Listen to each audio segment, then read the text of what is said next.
Assalamualaikum warahmatullahi wabarakatuh. Selamat pagi ayah bunda semua. Apa suara saya terdengar jelas? Cukup jelas, Pak. Oke, terima Alhamdulillah. kasih. Ya, bismillahirrahmanirrahim.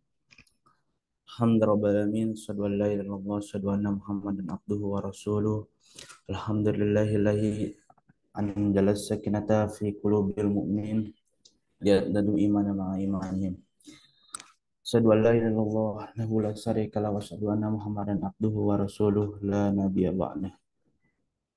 Ya puji syukur kehadirat Allah Subhanahu wa taala yang telah memberikan kita segala kenikmatan hingga kita bisa berkumpul di ruang virtual di pagi hari ini dalam rangka kita akan menyimak webinar dari tes potensi kecerdasan dan gaya belajar, di mana di hari-hari sebelumnya maaf suara tidak terdengar.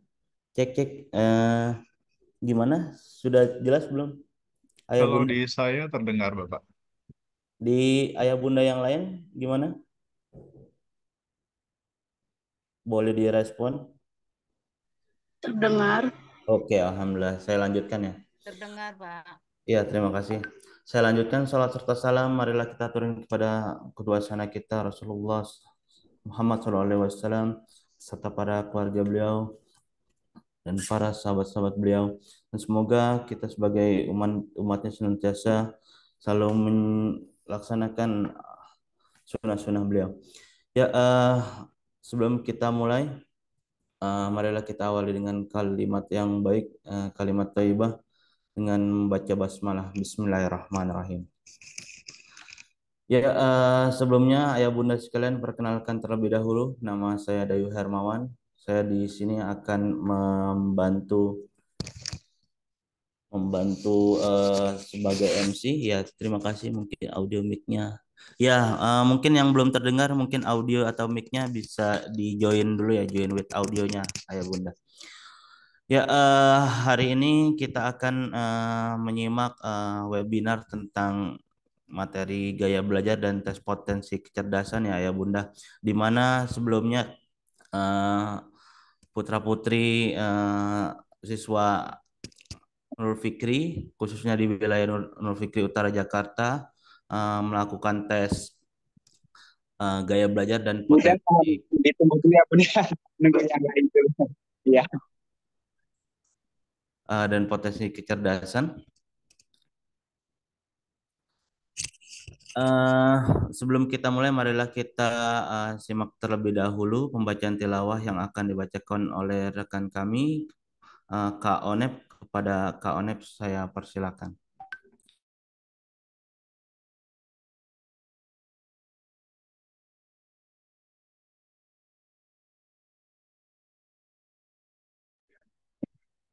Assalamualaikum warahmatullahi wabarakatuh. Waalaikumsalam. Waalaikumsalam warahmatullahi wabarakatuh.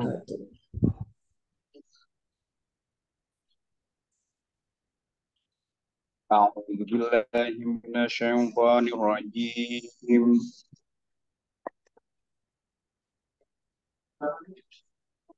Bismillahirrahmanirrahim.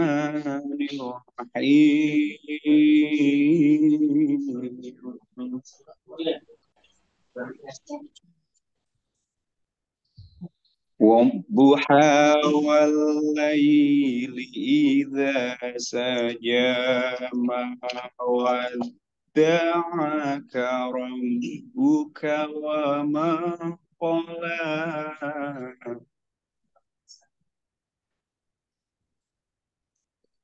وللآخرة خير لك من الأولى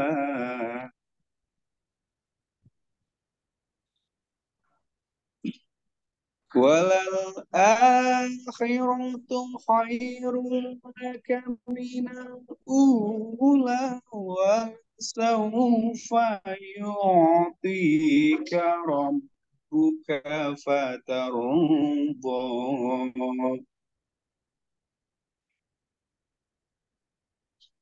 ألم يجدك يتيما فآوى ووجدك ضالا فهدى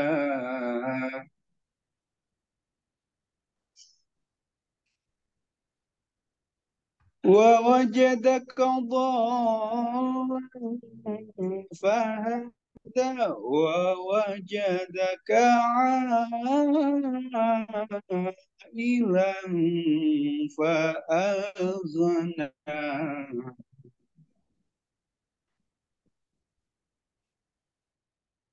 فأما اليتيم فلا تقهر وأما السائل فلا تنهر وأما بنعمة ربك فحدث صدق الله العظيم. Assalamualaikum warahmatullahi wabarakatuh.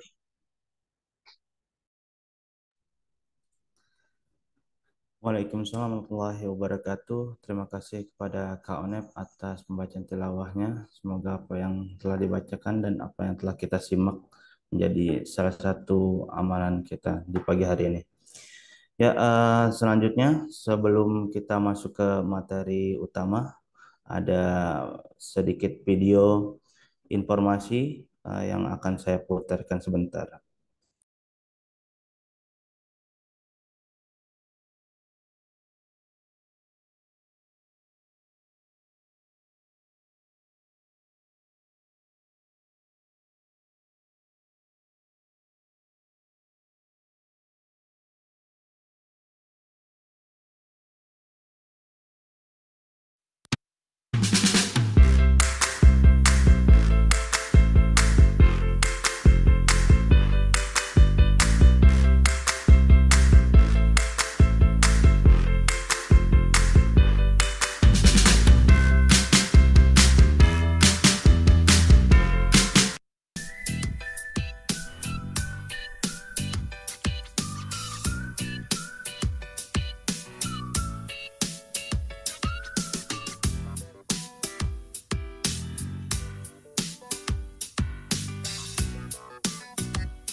Oke, kita lanjutkan kembali untuk acara di hari ini.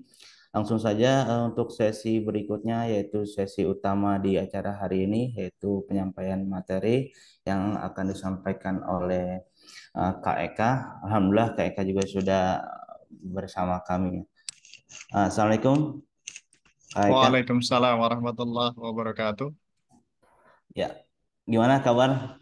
Alhamdulillah, baik, sehat. Alhamdulillah. Oke. Sudah siap ya Pak ya? Siap. Oke. Ya, langsung saja Ayah Bunda sekalian, marilah kita simak bersama materi yang akan disampaikan oleh Kak Eka kepada Kak Eka. Waktu dan tempat kami persilakan. Iya, baik.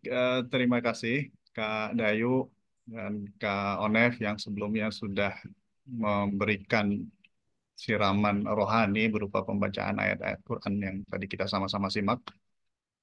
Sebelumnya sambut salam dan doa saya. Assalamualaikum warahmatullahi wabarakatuh. Waalaikumsalam warahmatullahi wabarakatuh. Ya, alhamdulillahilladzi hadana li hadza wa ma kunna linahtadiya laula an hadanallah. Asyhadu an la ilaha illallah wa asyhadu anna Muhammadan abduhu wa rasuluhu la nabiyya ba'dah. Allahumma salli wa sallim wa barik ala nabiyina Muhammad wa ala alihi wa ashabihi ajmain amma ba'd. Alhamdulillah, bersyukur kepada Allah pada hari ini, di kesempatan yang baik ini, ya Allah masih memperkenankan kita untuk bisa saling bersilaturahim. Ya, khususnya saya pribadi senang bisa bertemu meskipun di ruang virtual ini ya dengan ayah bunda sekalian ya untuk membahas atau menindaklanjuti hasil pemetaan gaya belajar dan potensi kecerdasan yang sebelumnya memang sudah dilaksanakan. Jadi apresiasi besar untuk kehadiran ayah bunda sekalian di pertemuan hari ini, dan mudah-mudahan ini juga bukan pertemuan yang terakhir untuk kita bisa bersilaturahim ya ayah bunda ya. Jadi salam hormat dari saya kepada ayah bunda sekalian, dan juga nanti mohon disampaikan kepada putra-putrinya di rumah.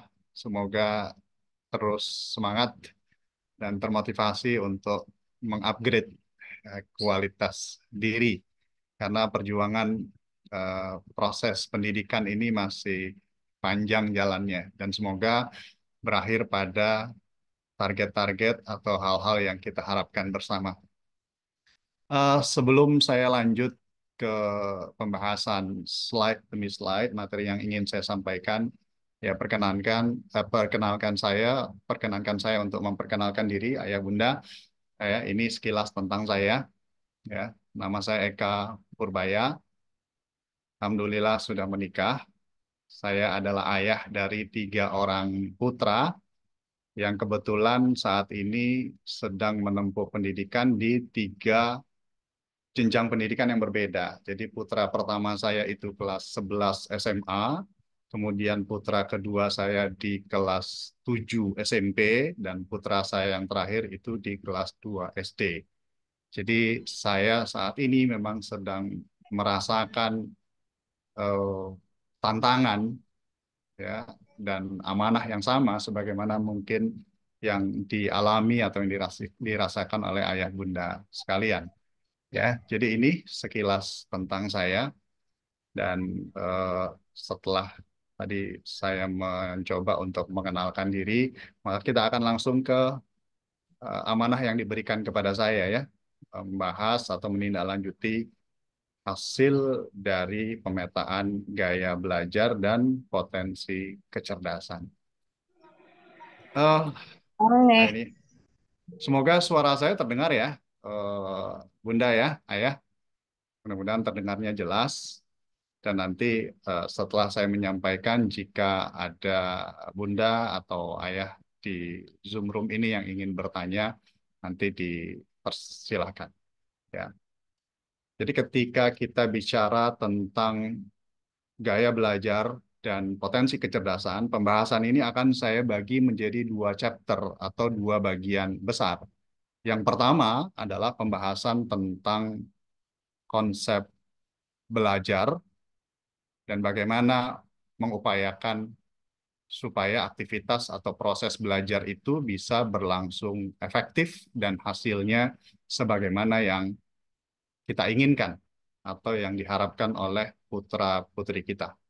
Saya akan memulai pembahasan pada chapter yang pertama ini dengan pertanyaan yang paling mendasar sekali, yaitu apa itu belajar?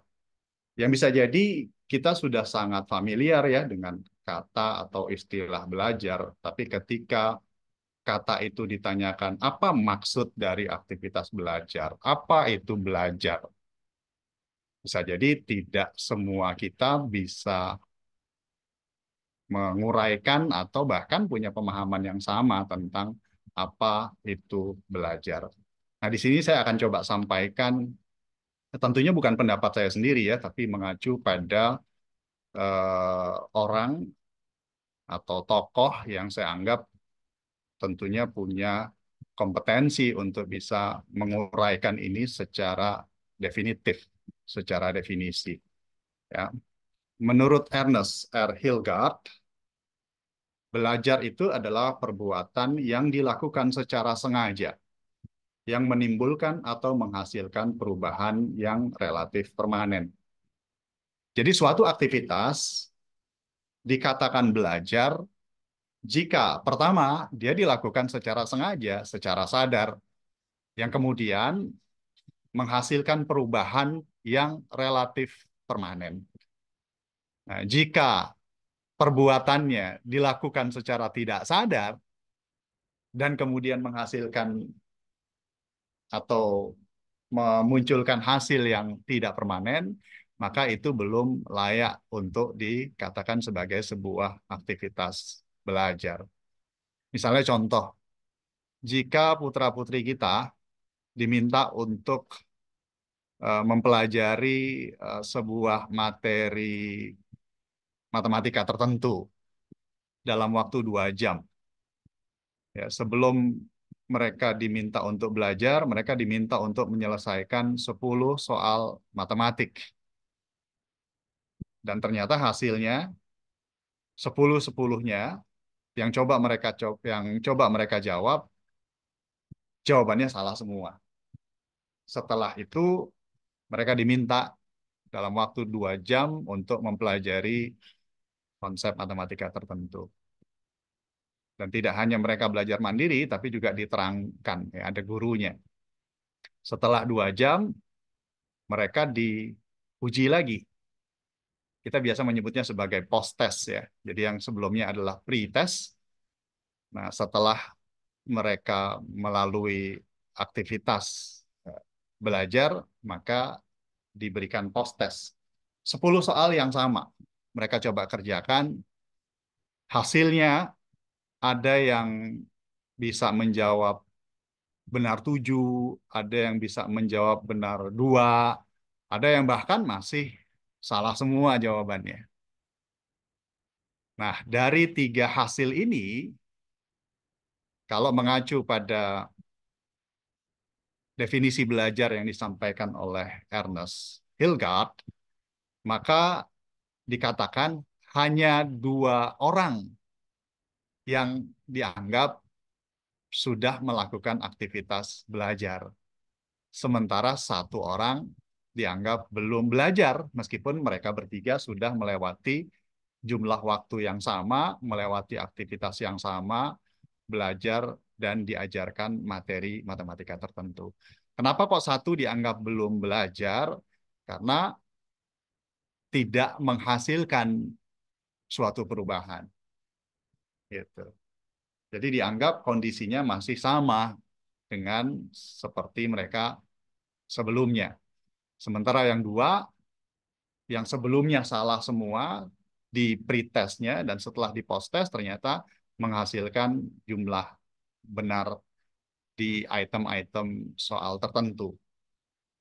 Nah itu ayah bunda ya. Jadi konsep belajar itu adalah perbuatan yang dilakukan secara sengaja yang menimbulkan atau menghasilkan perubahan yang relatif permanen. Untuk menghasilkan sebuah kondisi belajar yang efektif, ya tentunya ada beberapa hal yang harus diperhatikan. Yang pertama, untuk menghasilkan sebuah proses belajar yang efektif, butuh modal. Kemudian yang kedua, butuh metode atau cara. Nah, bicara gaya belajar nanti, itu kita bicara tentang mengenal modalitas belajar dan mengenal strategi, metode, atau cara belajar. Yang jika dilakukan secara tepat, maka akan menghasilkan sebuah aktivitas belajar yang efektif. Nah, ini. Apa itu gaya belajar? Gaya belajar adalah cara atau metode yang digunakan untuk menangkap ya, dan mendaftarkan informasi yang ada di luar sistem ingatan kita ke dalam sistem kognisi atau sistem berpikir, ya, sistem ingatan. Ya. Jadi gaya belajar adalah cara atau metode yang digunakan untuk menangkap dan mendaftarkan informasi yang ada di luaran. Informasi itu bisa berupa informasi matematika, bisa berupa informasi suara, bisa berupa informasi bau, bisa berupa informasi warna, dan sebagainya. Ya, jadi gaya belajar adalah cara atau metode yang digunakan untuk menangkap dan mendaftarkan informasi ke dalam sistem ingatan atau sistem kognisi, sistem berpikir yang melibatkan sensory register. Apa itu sensory register? Sensory register adalah modal kita nih. Modal yang Tuhan kasih ke kita, yang Allah berikan ke kita, yang insya Allah semua kita punya modal ini. Apa? Alat indera. Alat indera adalah modal terpenting yang akan kita gunakan dalam proses belajar.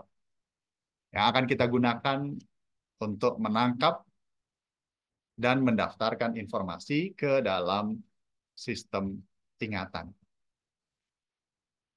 Dalam gaya belajar, bicara modalitas atau bicara alat indera yang cukup familiar, ini kita mengenalnya dengan 3 model, ya, 3 modalitas. Yang pertama adalah penglihatan atau modalitas visual. Ya, tentunya kita menggunakan mata ya untuk menangkap berbagai macam informasi visual. Walaupun dalam beberapa pembahasan tentang gaya belajar, eh, modalitas visual ini bisa dibagi menjadi 2 model submodalitas. Yang pertama adalah visual berupa pola gambar. Kemudian yang kedua berupa tulisan. Ya, yang semuanya kita tangkap melalui alat indera yang namanya mata. Makanya ini disebut sebagai modalitas visual. Kemudian modalitas berikutnya adalah modalitas pendengaran, atau kita menyebutnya sebagai modalitas auditori. Jadi kita menangkap informasi melalui indera pendengaran. Ya. Dan yang terakhir adalah modalitas kinestetik, yaitu alat indera atau modalitas berupa eh, alat gerak yang kita pakai untuk menangkap informasi. Jadi 3 modalitas ini yang memang lebih familiar untuk dikenalkan ketika kita membahas tentang gaya belajar. Penggunaan modalitas ini itu bukan sesuatu yang given. Kalau modalitasnya given, dia sesuatu yang sudah diberikan oleh Tuhan, oleh Allah kepada kita semua. Insya Allah kita semua punya. Walaupun ada yang semuanya komplit berfungsi, tapi ada juga yang beberapa mengalami gangguan, gitu ya. Tapi insya Allah semuanya diberikan oleh Allah, gitu.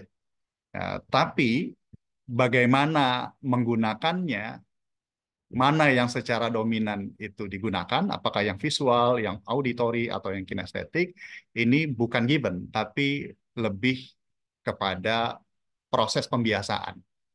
Ya, putra-putri kita ketika menyerap informasi menggunakan modalitas yang ada, itu nanti mana yang lebih dominan sangat tergantung pada proses pembiasaan yang mereka lakukan. Ya. Nah, mereka-mereka yang cenderung dominan untuk menyerap informasi melalui mata atau indera visualnya, ini kita lihat ciri-cirinya ya. Ciri yang pertama yaitu mereka-mereka yang dekat atau lekat sekali dengan stimulus visual. Jadi mereka-mereka yang interaksinya intens banget tuh dengan TV misalnya, dengan handphonenya misalnya, atau dengan poster dan buku. Ya, ini adalah ciri-ciri mereka-mereka yang cenderung menyerap informasinya dengan menggunakan modalitas visual. Ya, biasanya orang-orang yang punya kecenderungan visual ini itu kurang komunikatif. Ya, nggak terlalu nyaman untuk diajak berkomunikasi secara verbal dan biasanya ketika mereka bicara itu eh, cenderung cepat atau bahasanya kurang tertata ya. Yang intinya mereka kurang punya keterampilan dalam mengkomunikasikan pesan ya. Yang berikutnya cirinya adalah mereka kurang nyaman dengan stimulus yang non visual. Jadi mereka kurang nyaman tuh untuk menyerap informasi dengan cara diskusi misalnya ya, atau dengan cara menghafal pakai suara keras. Mereka bermasalah misalnya ketika mendapati gurunya di sekolah itu lebih senang menerangkan materi pelajarannya dengan bicara, diskusi, aktivitas yang verbal daripada hal yang visual. Menulis di papan, memberikan ilustrasi berupa gambar atau pola. Nah, ini bagi orang-orang yang cenderung dominan visual, itu biasanya kerepotan kalau mendapati ada guru-guru di sekolahnya atau guru di tempat mereka les misalnya atau bimbel jika yang ikut bimbel itu lebih nyaman untuk menerangkan materi pelajarannya dengan cara yang komunikatif verbal gitu. Nah, ini ciri-ciri mereka-mereka yang cenderung visual ya. Jadi ciri yang pertama, mereka lekat sekali dengan stimulus visual. Mereka mungkin banyak menyerap informasi dari TV yang mereka tonton atau tayangan yang mereka tonton. Mereka banyak dapat informasi dari HP yang mereka pegang atau yang mereka punya. Ya, kemudian juga mereka eh, lebih nyaman melihat informasi-informasi yang sifatnya visual, ya, tercetak, entah itu berupa poster atau dari buku. Nah, ketika kita mengalami 2,5 tahun ke belakang masa pandemi, ya, COVID, di mana putra-putri kita mungkin aktivitas belajarnya didominasi dengan aktivitas yang ada di rumah kita masing-masing, itu sebagian besar mereka terkondisikan untuk belajar atau menyerap informasi dengan model visual ini nih. Makanya kita dapati putra-putri kita mungkin ya di rumah itu sampai hari ini masih nyaman dengan handphonenya atau nyaman dengan tayangan-tayangan TV ya, yang mereka menyerap informasi-informasi dari situ. Tapi di sisi lain eh, mereka juga kita dapati eh, aktivitasnya intens dengan ponsel, tapi aktivitasnya jika kita cermati aktivitas membacanya misalnya, nah membacanya agak kurang gitu. Jadi mereka lebih nyaman menyerap informasi-informasi yang sifatnya gambar, visual, atau tayangan-tayangan singkat. Ya. Apalagi sekarang adalah era media sosial, di mana generasi Z dan Alpha ini betul-betul aktivitasnya dengan media sosial ini intens sekali. Nah, mereka banyak mendapatkan informasi dari situ. Sementara interaksinya dengan buku cenderung kurang. Ya. Nah ini eh, mereka-mereka yang cenderung visual, modelnya seperti ini, cirinya seperti ini. Kemudian yang berikutnya adalah mereka-mereka yang cenderung aural atau dominan menggunakan indera pendengarannya untuk menyerap informasi. Ini yang disebut sebagai gaya belajar auditori. Cirinya yang pertama, mereka lekat dengan stimulus audio, ya, dengan suara, dengan musik, ya. Mereka memiliki keterampilan komunikasi yang cenderung lebih kompeten daripada yang visual. Kalau bicara agak lambat, tidak secepat mereka-mereka yang visual, lambat, teratur, tertata, intonasinya koheren atau intonasinya sejalan dengan isi dari aktivitas komunikasinya, gitu.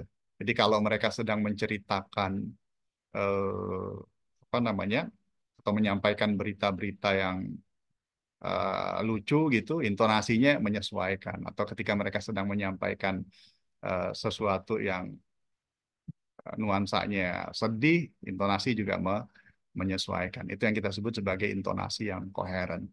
Mereka nyaman belajar dengan cara diskusi atau menggunakan rekaman.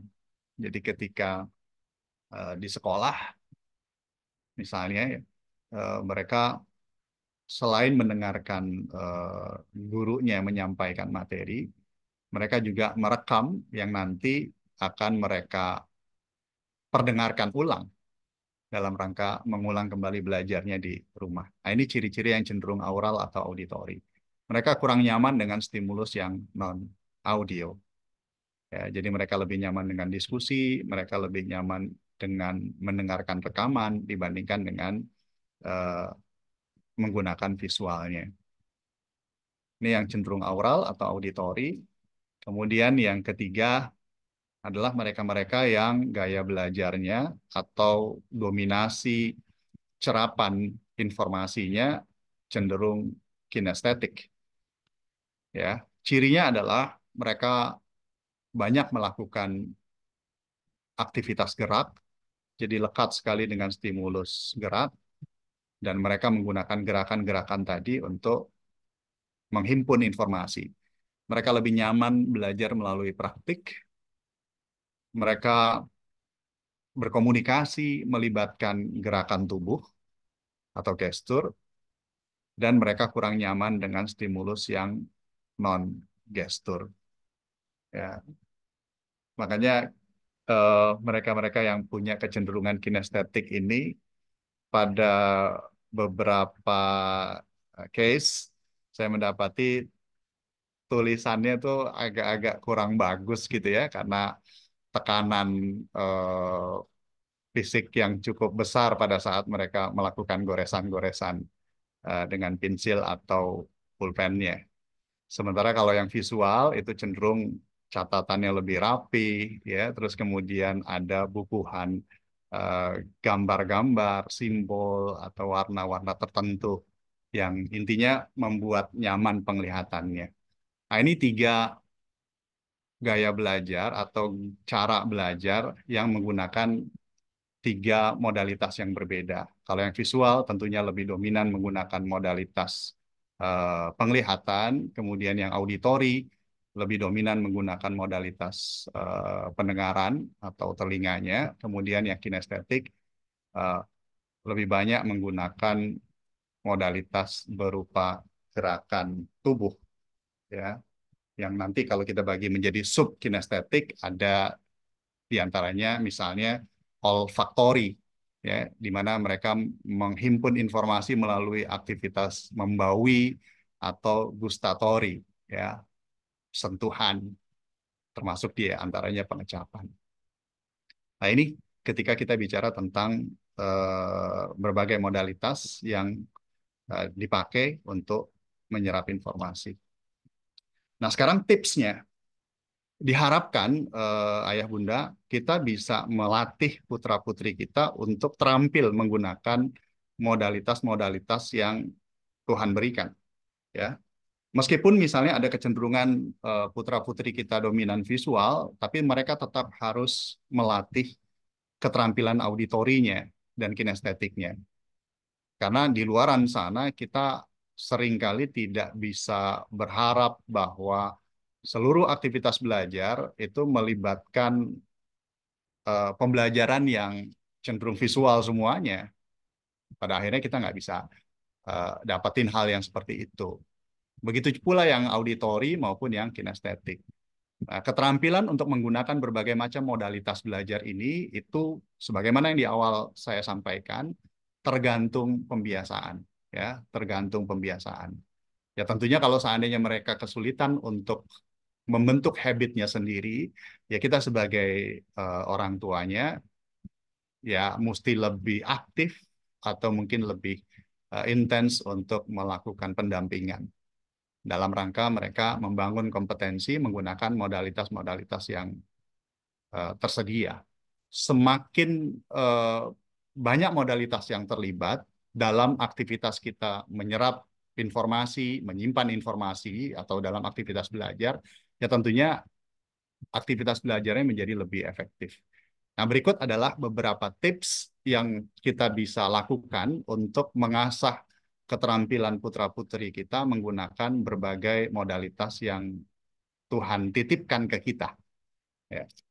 Jadi yang pertama, jika yang ingin kita upgrade adalah keterampilan menggunakan modalitas auditorinya, misalnya putra-putri kita cenderung visual selama ini, apalagi pas during COVID, mereka cenderung sangat visual karena interaksinya dominan sekali dengan handphonenya atau TV di rumah bagi yang ada TV.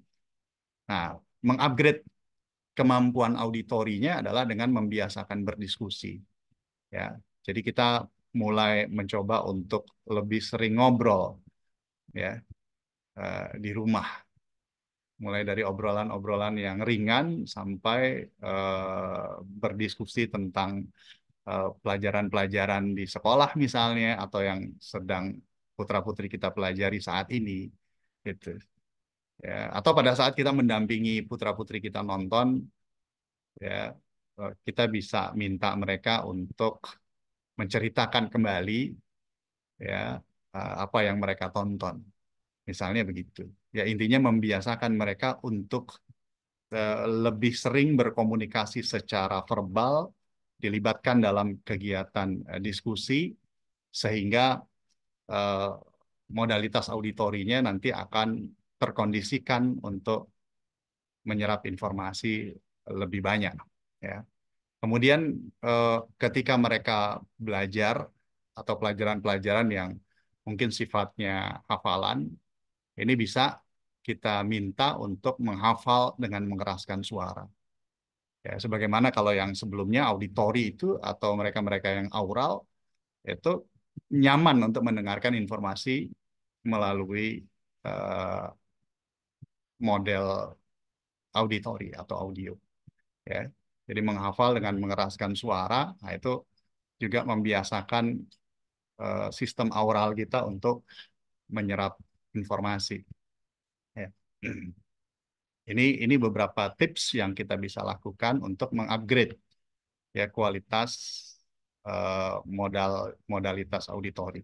Kemudian yang berikutnya adalah ketika yang kita upayakan untuk di-upgrade adalah kemampuan kinestetiknya. Caranya gimana? Ya, membiasakan untuk mempraktikkan, gitu ya, atau melibatkan gesturnya pada saat belajar atau pada saat berkomunikasi. Ya, jadi ini yang kinestetik.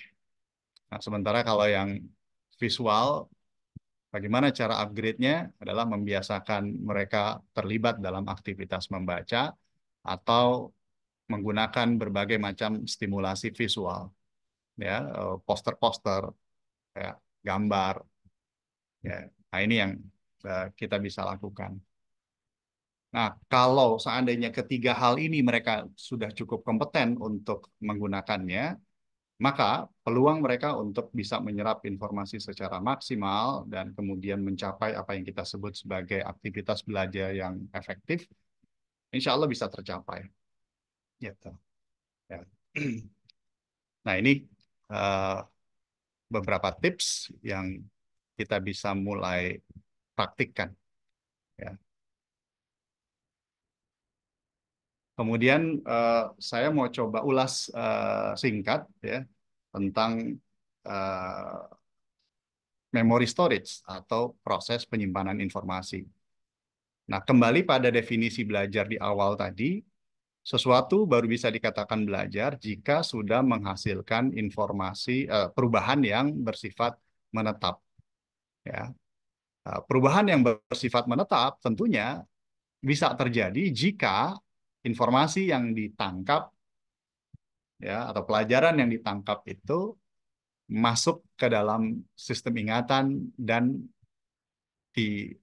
ditempatkan secara permanen.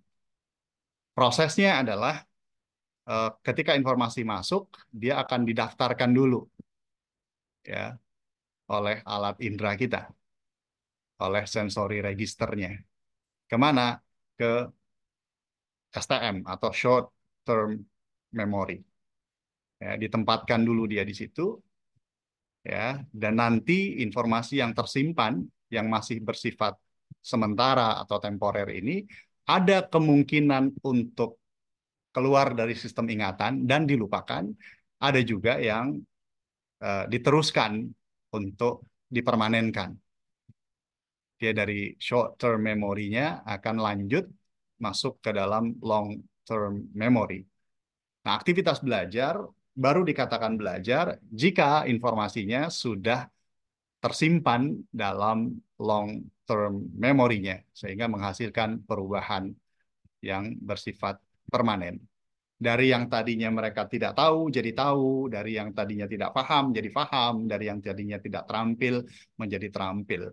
Nah, itu berarti dia sudah melibatkan informasi-informasi yang bersifat permanen. Nah, bagaimana caranya supaya informasi yang masuk melalui berbagai macam modalitas tadi itu bisa berubah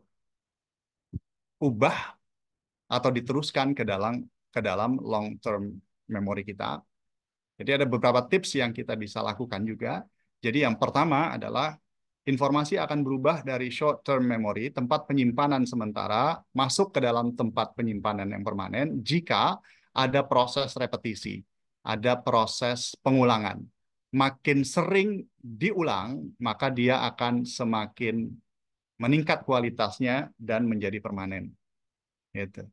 Ya, jadi makin sering dia diulang, direpetisi, di-repeat, maka akan berubah kualitasnya dari short term memory ke long term memory. Makanya penting untuk mengingatkan putra-putri kita ketika belajar tuh bukan hanya satu kali aktivitas saja, tapi apa? Diulang-ulang. Gitu. Semakin banyak pengulangannya, maka informasi yang disimpan melalui proses belajar tadi akan semakin melekat. Gitu. Tapi ketika pengulangannya semakin sedikit atau semakin jarang, maka informasi tadi berpotensi untuk dibuang atau keluar lagi, tidak disimpan ke dalam penyimpanan yang permanen. Jadi tips yang pertama untuk mengubah informasi yang masuk ke dalam sistem berpikir atau sistem ingatan kita menjadi permanen adalah dengan pengulangan. Ya, kalau kita misalnya ya ayah bunda ya sudah mulai mendampingi putra-putri kita untuk eh, menghafal deh, misalnya mencoba menghafal Al-Quran gitu.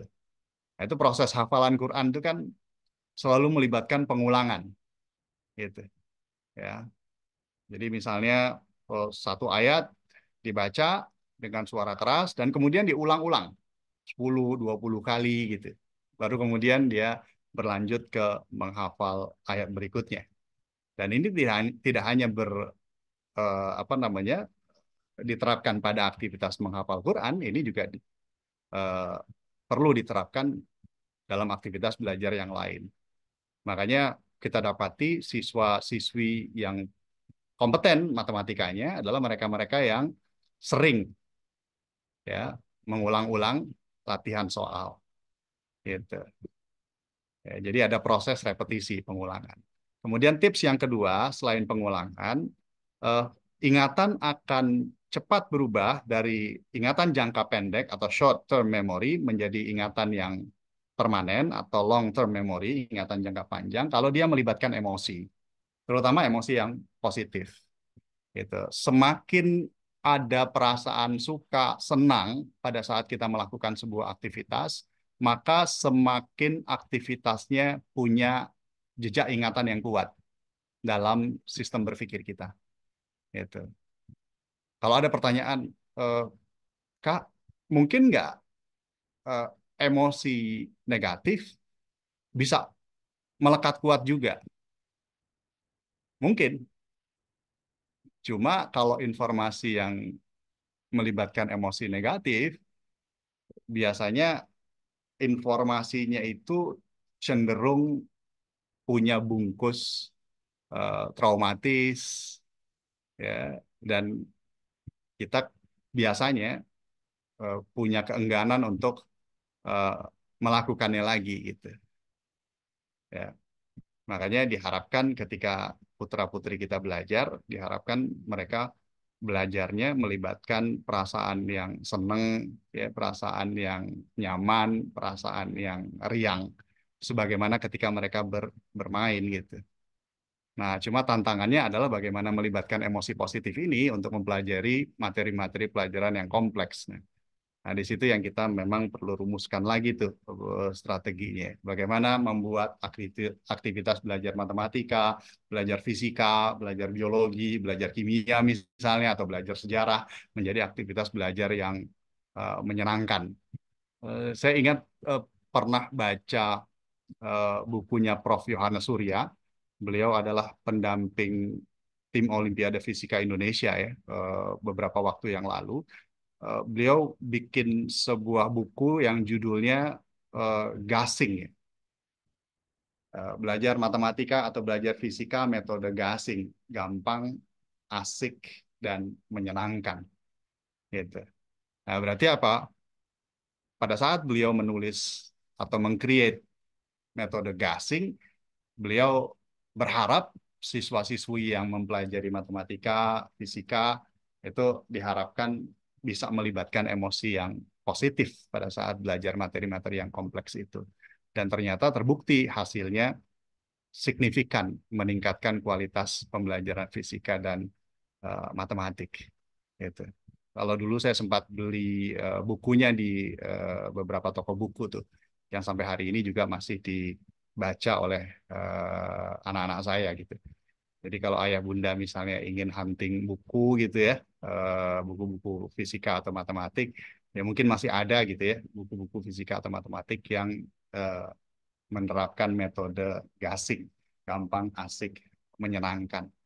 Nah ini, jadi ada dua hal setidak-tidaknya yang memungkinkan informasi itu bisa cepat berubah dari informasi yang sementara di ingatan jangka pendek, short term memory, menjadi informasi yang permanen di long term memory atau ingatan jangka panjang. Jadi yang pertama adalah dengan pengulangan, repetisi, kemudian yang kedua adalah dengan melibatkan emosi yang positif, perasaan asik, perasaan menyenangkan.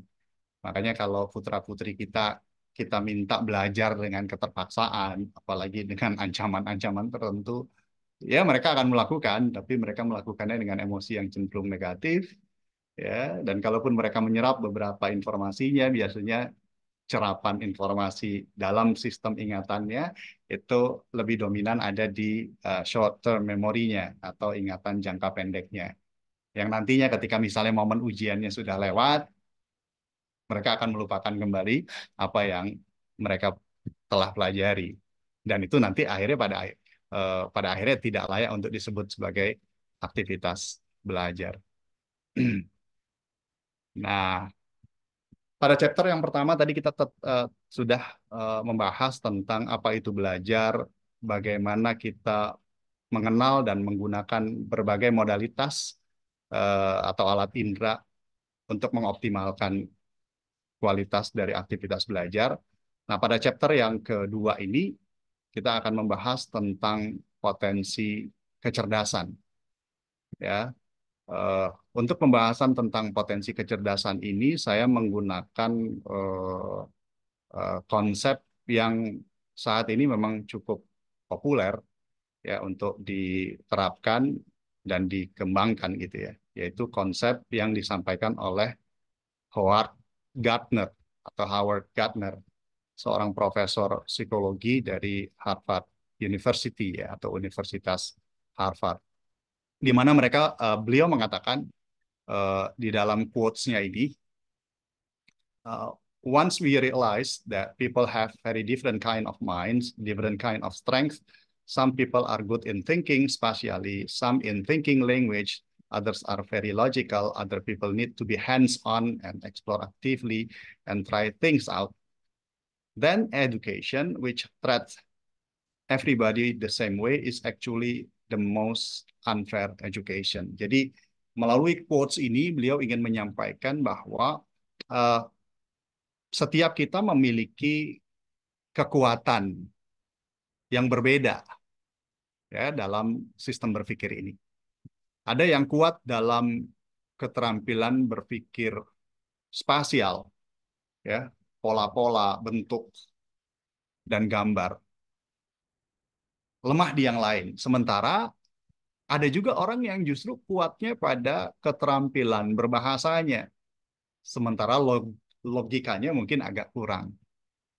Ya, in other way, yang lain justru logikanya kuat, sementara keterampilan berbahasanya agak lemah, gitu. Nah, beliau menyampaikan bahwa eh, pendidikan kita tuh seharusnya memperlakukan peserta didik sesuai dengan kecenderungan apa namanya eh, kekuatannya masing-masing. Jadi tidak memperlakukan secara sama. Kalau diperlakukan secara sama, maka beliau mengatakan actually the most unfair education. Jadi tidak fair.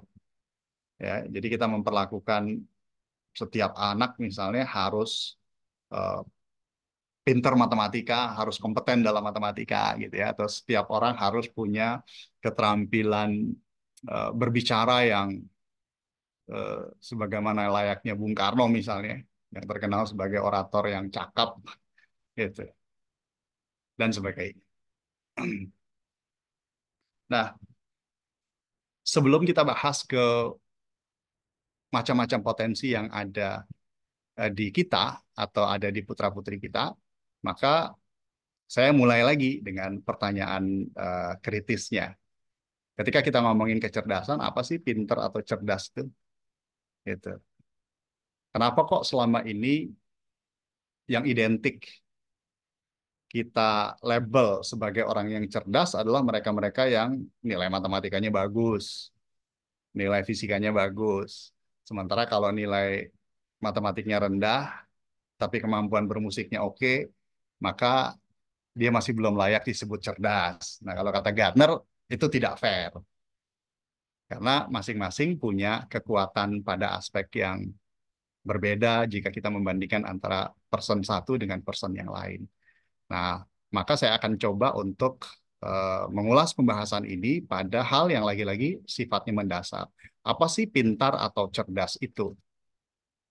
Saya pakai, karena saya sedang akan membahas konsepnya Gardner, maka saya pakai konsep pintar versi Gardner. Apa itu pintar, apa itu cerdas? Kata Gardner, pintar atau cerdas itu adalah kemampuan untuk memecahkan masalah atau menciptakan sesuatu yang bernilai atau punya manfaat bagi budaya tertentu. Nah, tapi highlight besarnya adalah pada keterampilan untuk problem solving. Nah, di sini kita akan mendapati bahwa untuk bisa memecahkan masalah dalam berbagai macam aktivitas hidup itu ternyata tidak hanya bisa menggunakan satu model kecerdasan tertentu.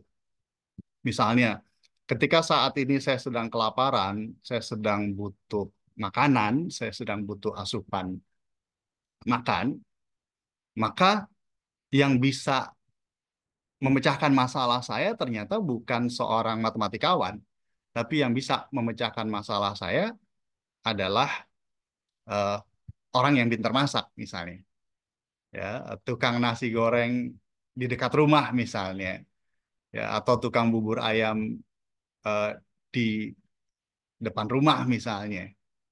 Ya, pada kondisi di mana saya sedang kelaparan, ternyata yang saya anggap cerdas adalah tukang bubur ayam tadi dibandingkan dengan guru matematik. Tapi pada saat kita sedang berhadapan dengan problem-problem logika, ya, problem-problem matematikal, ya tentunya yang kita anggap pintar bukan lagi tukang bubur ayam, tapi guru matematika atau dosen matematika kita. Nah ini. Jadi kembali ke quotes-nya Gardner berkaitan dengan apa itu pintar. Jadi pintar atau cerdas itu adalah kemampuan untuk memecahkan masalah, problem solving, atau menciptakan sesuatu yang bernilai manfaat bagi budaya tertentu. Nah, beliau juga quotes faktor budaya di situ. Sebagai contoh misalnya, saya menciptakan sebuah alat yang alat itu bisa digunakan untuk menyembelih sapi dalam waktu kurang dari 5 menit misalnya. Yang selama ini sebentar lagi kan akan masuk ke Ramadan, dan setelah Ramadan nanti ada hari raya kurban ya bagi kita yang Muslim. Selama ini misalnya untuk bisa menyembelih sapi dibutuhkan sekian orang dan membutuhkan waktu yang agak lama gitu dalam proses penyembelihan. Nah, dengan alat yang saya ciptakan ini ternyata apa? Hanya butuh satu orang dan hanya butuh waktu maksimal 5 menit untuk menyembelih sapi. Bagi komunitas Muslim, saya dikatakan cerdas. Kenapa? Karena keterampilan berpikir saya, kreativitas saya menghasilkan sebuah alat bantu untuk memecahkan masalah dalam penyembelihan kurban sapi misalnya.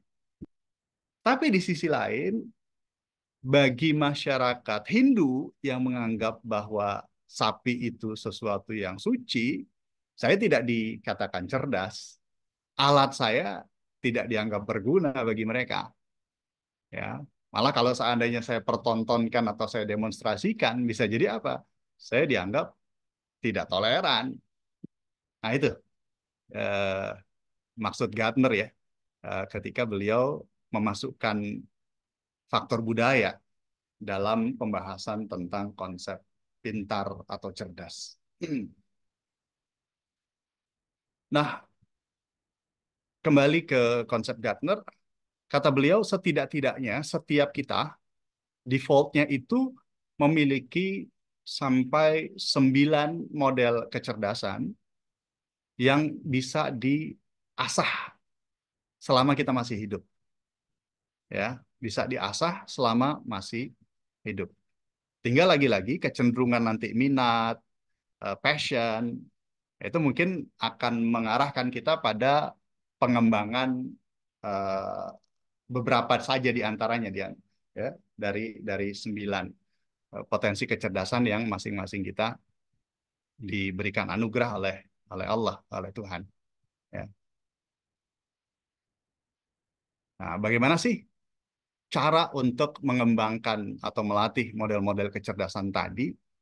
Ya, karena tidak cukup hanya pada level potensi kecerdasan, karena potensi itu kecerdasan yang masih mentah, yang cenderung masih belum kelihatan, dan dia mesti diubah menjadi keterampilan, menjadi keahlian, menjadi kompetensi.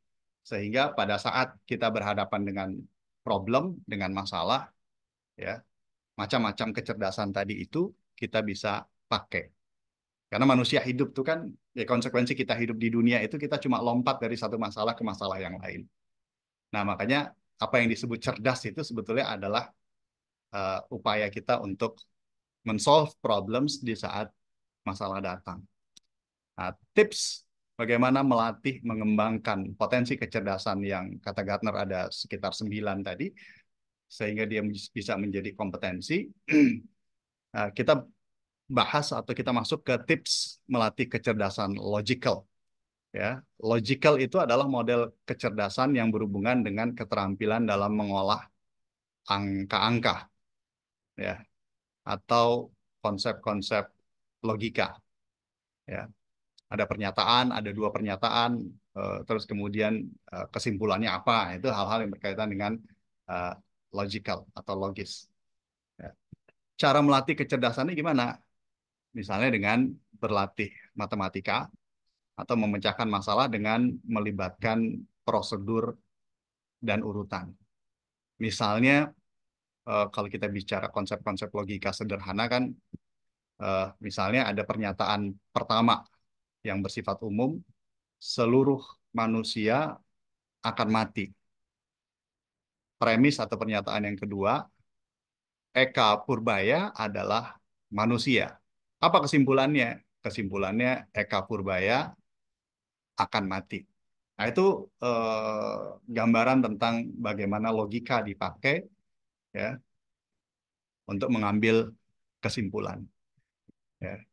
Nah, mereka-mereka yang ingin melatih kekuatan berpikir logisnya, ya bisa melatih dirinya untuk nyaman mendalami konsep-konsep matematikal gitu ya, atau berlatih soal-soal matematik yang memang dalam pemecahan problem matematikal itu pasti akan melibatkan prosedur-prosedur tertentu ya, atau sistematika tertentu. Ada urutan-urutannya untuk sampai pada kesimpulan pemecahan masalahnya.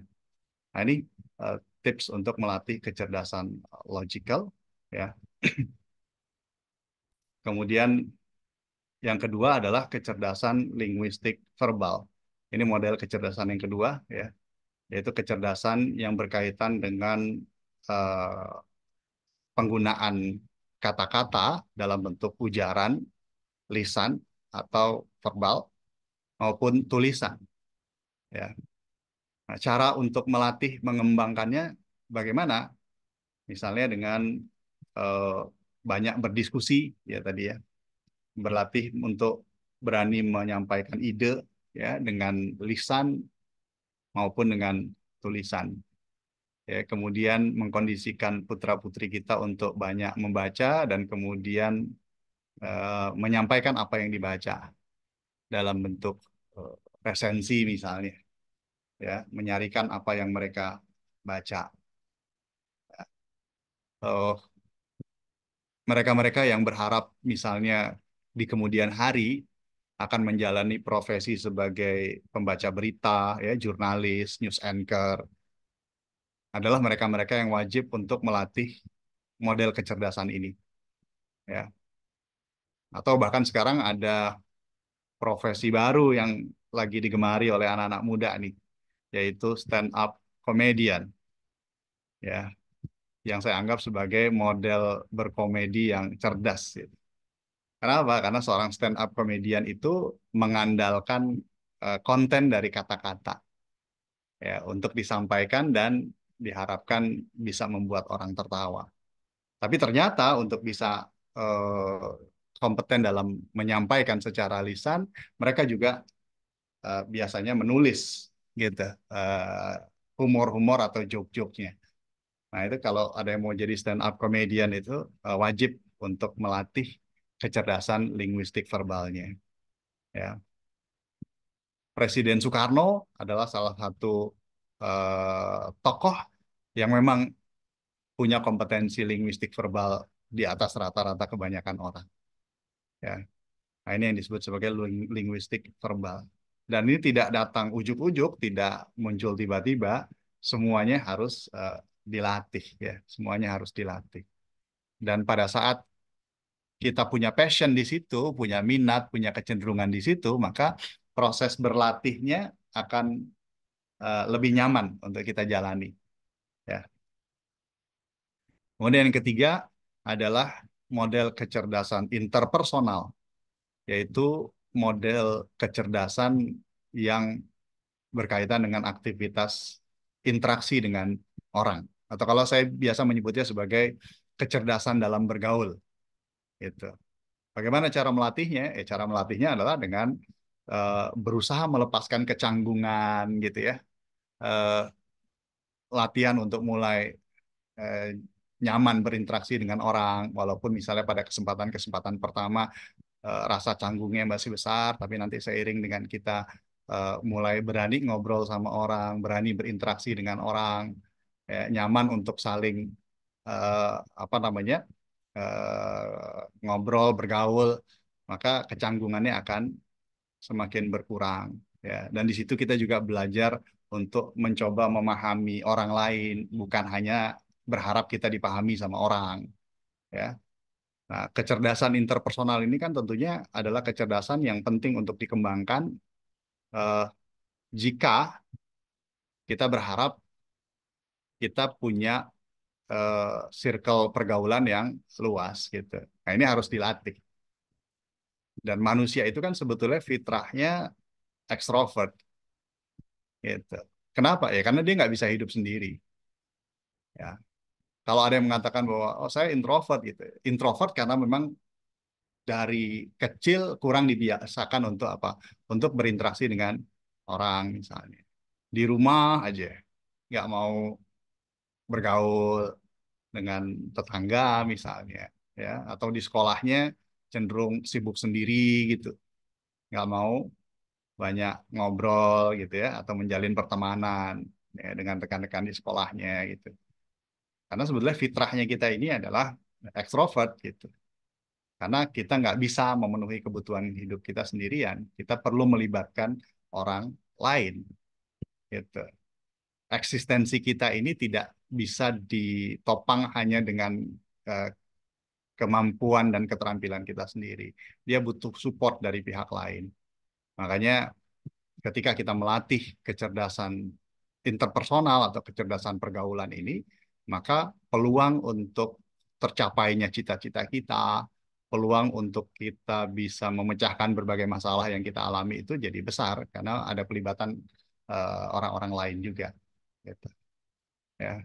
Mereka yang di kemudian hari berharap untuk menjadi pimpinan di sebuah organisasi, apakah perusahaan, apakah sekolah sebagai ketua OSIS misalnya, atau bahkan dalam lingkup yang lebih besar, misalnya bernegara gitu. Nah, ini wajib untuk mengembangkan keterampilan ini. Gitu. Ya. Ini kecerdasan interpersonal, kemudian yang berikutnya adalah kecerdasan spasial, ya, yaitu kecerdasan yang berkaitan dengan pola-pola, bentuk, gambar, atau hal-hal yang sifatnya visual. Cara melatih kecerdasannya gimana? Ya, kita mengupayakan untuk apa? Mulai membuat sketsa, ya, membuat pola, membuat desain tertentu, atau coba belajar bikin video, ya. Nah, ini. Kalau profesi yang nantinya berkaitan dengan kewajiban untuk memunculkan keterampilan ini ya tentunya adalah misalnya videografer, ya, animator, arsitek, gitu. Nah, ini berkaitan dengan kecerdasan spasial. Yang kelima adalah intrapersonal, yaitu kecerdasan yang berhubungan dengan pemahaman akan diri kita sendiri, ya. Jadi keterampilan untuk melihat ke dalam, ya. Bagaimana cara melatihnya? Cara melatihnya adalah dengan kalau kita di Islam misalnya mulai sering-sering atau mulai nyaman untuk melakukan muhasabah, evaluasi diri, ya, untuk apa namanya, melihat kira-kira kelebihan kita tuh apa aja sih, kelemahan kita apa aja sih, mengobservasi ke dalam, ya, apa yang kita miliki, apa yang nyaman untuk kita lakukan, apa yang kita kurang kompeten melakukannya, apa yang kita kurang nyaman dalam melakukannya. Nah, itu adalah hal-hal atau latihan-latihan yang kita bisa upayakan untuk melatih keterampilan intrapersonal. Ya, profesi-profesi yang membutuhkan pengembangan pada keterampilan ini tentunya diantaranya misalnya adalah psikolog, ya, trainer-trainer yang berkaitan dengan self development, ya, atau pengembangan sumber daya manusia.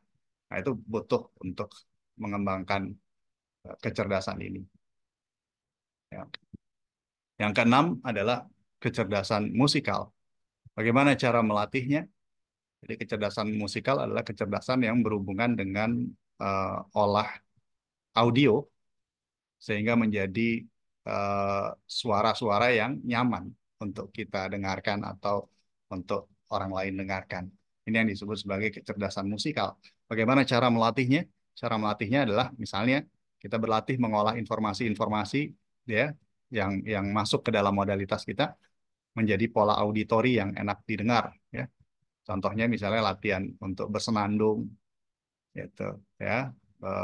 Latihan untuk mengemas kata-kata dengan nada-nada tertentu, ya, sehingga ada rimanya misalnya, ya. Eh, para rapper kan melakukan ini, ya.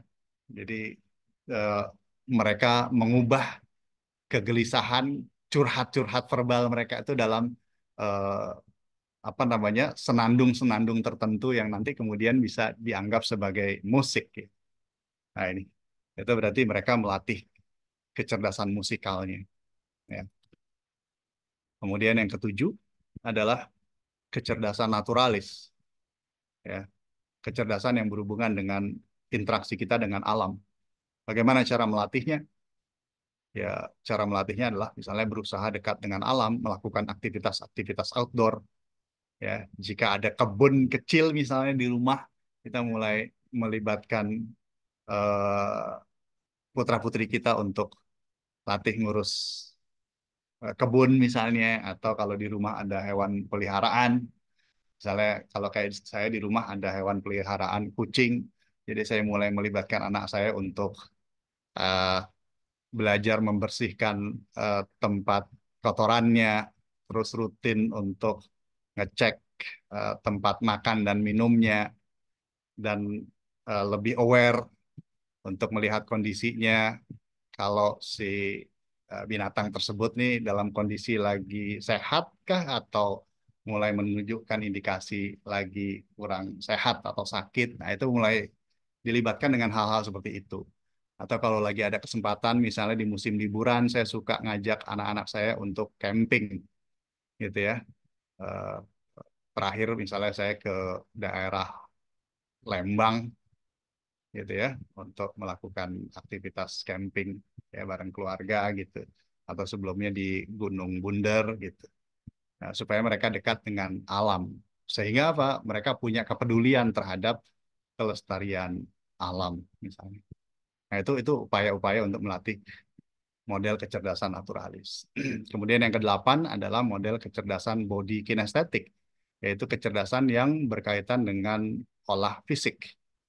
Cara melatihnya gimana? Ya berlatih menggunakan fisik untuk melakukan atau mempelajari atau menguasai keterampilan-keterampilan tertentu. Gitu. Ya. Dan yang kesembilan, eksistensial. Eksistensial ini diambil dari kata existence, yang artinya keberadaan. Ya. Jadi eh, kecerdasan yang berhubungan dengan pemahaman kita akan keberadaan kita nih, ya, di eh, tengah kehidupan ini. Gitu. Kita ini siapa sih? Ya. Kita hidup untuk apa? Dan seterusnya. Itu adalah model-model pertanyaan eksistensial. Ya, para filosof mengembangkan ini, para psikolog mengembangkan ini, para agamawan ya mengembangkan ini. Ya tentunya dengan dipandu, kalau agamawan kan dipandu oleh arahan-arahan dari konsep agamanya masing-masing ya. Jadi eksistensial cara melatihnya gimana? Berlatih berpikir mendalam atau deep thinking. Berlatih untuk menemukan makna dari setiap aktivitas, sama berlatih untuk menguatkan koneksi spiritual atau hubungan kita dengan zat Maha Agung, ya kalau bagi kita yang Muslim ya tentunya dengan Allah, sehingga kita tahu kita nih di dunia ngapain sih, apa tujuan utamanya, saya melakukan ini tuh karena apa sih. Nah itu adalah eh, apa namanya pikiran-pikiran atau pandangan-pandangan eksistensial. Ya. Nah demikian yang berkaitan dengan tips melatih setidak-tidaknya 9 model kecerdasan yang masing-masing kita ada. Bahkan mereka yang tidak suka matematik pun, yang menganggap bahwa dirinya tidak bisa matematik pun, sebetulnya potensi kecerdasan logikalnya ada.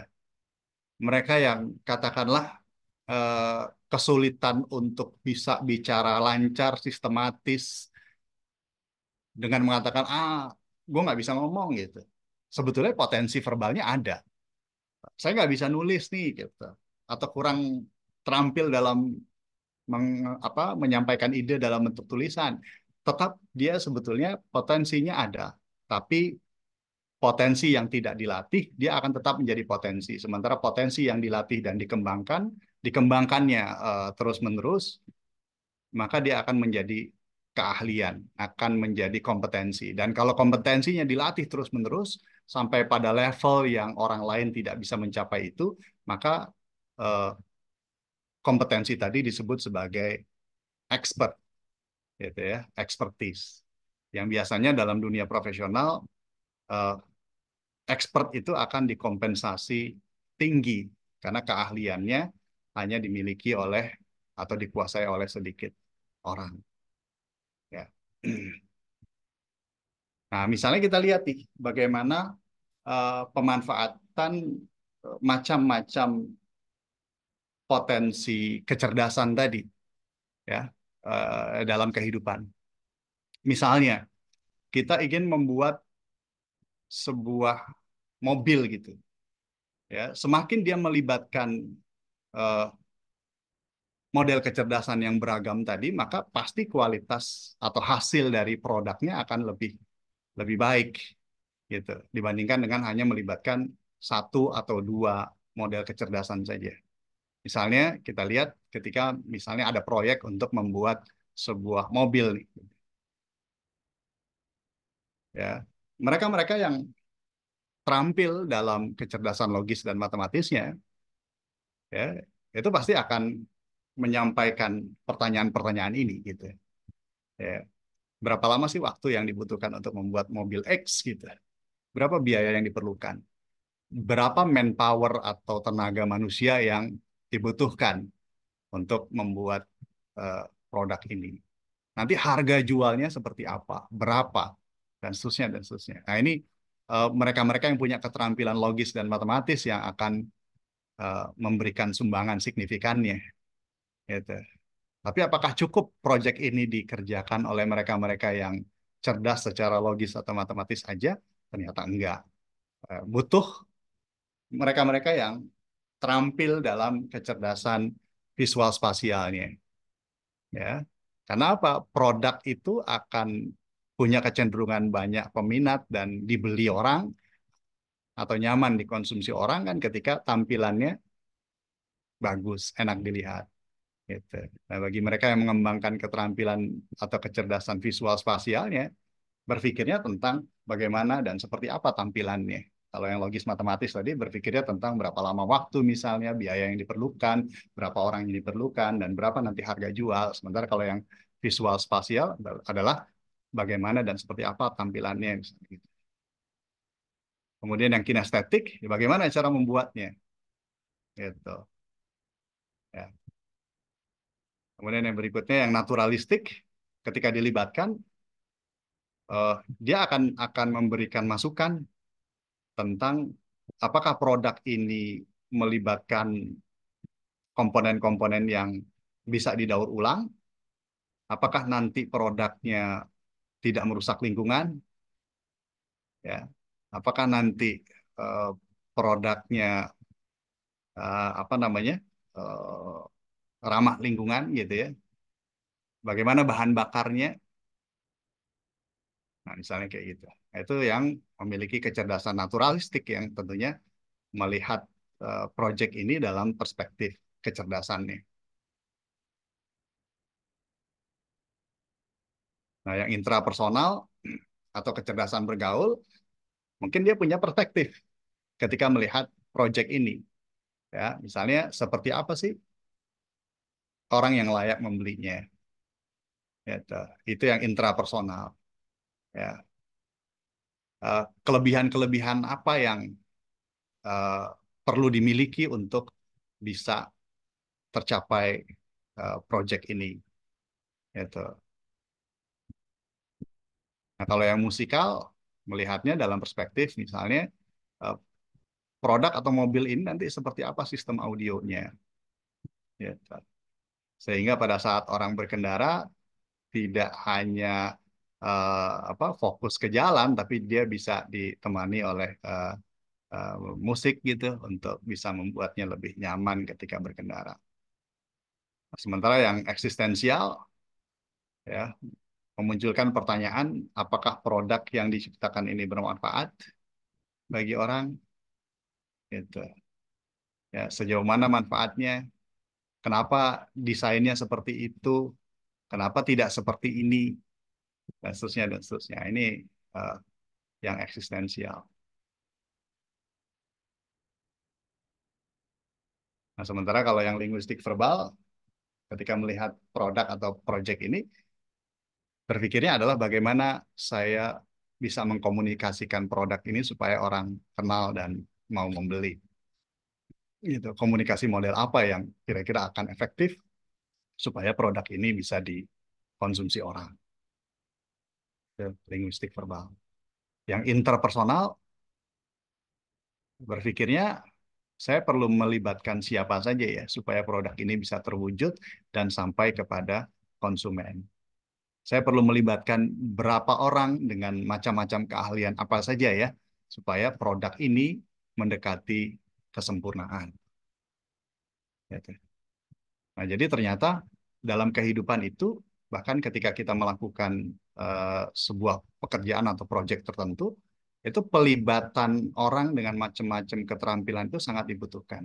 Jadi tidak hanya menjadi dominasi satu atau dua model kecerdasan saja, karena dalam sebuah aktivitas atau sebuah proyek tertentu pasti melibatkan masalah-masalah yang kompleks. Yang untuk bisa memecahkan masalahnya dibutuhkan orang-orang dengan keterampilan atau pengembangan keterampilan kecerdasan-kecerdasan tertentu. Nah, demikian eh, Ayah Bunda ya pembahasan saya terkait dengan model-model kecerdasan dan yang sebelumnya berkaitan dengan penggunaan modalitas pada saat belajar sehingga bisa mencapai apa yang kita sebut sebagai aktivitas belajar efektif. Ya, demikian yang saya bisa sampaikan. Jika ada yang ingin ditanyakan atau dielaborasi lebih jauh, mungkin saya berikan kesempatannya. Ya, al-haqqu min rabbika fala takunanna minal mumtarin. Assalamualaikum warahmatullahi wabarakatuh. Saya kembalikan ke moderator. Waalaikumsalam warahmatullahi wabarakatuh. Terima kasih kepada Kak Eka. Ya, ayah bunda sekalian, kita akan masuk ke sesi tanya jawab. Bagi yang ingin ditanyakan atau didiskusikan, bisa melalui mic langsung, di unmute mic-nya atau bisa lewat kolom chat. Kami persilakan.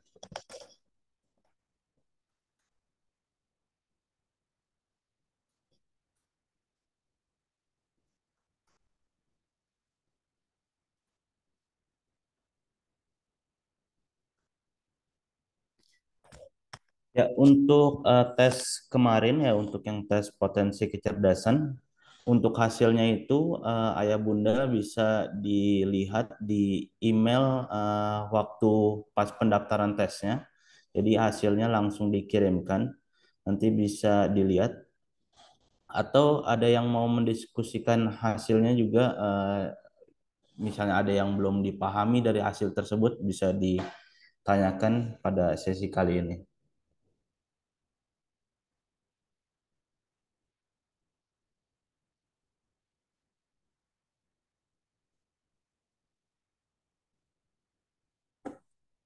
Nah, Ya, itu ada yang oke, raise hand tuh. ada dari ayah atau bunda Aska ya. Ya, dipersilakan untuk membuka mic-nya, ayah atau bunda, dari Assalamualaikum.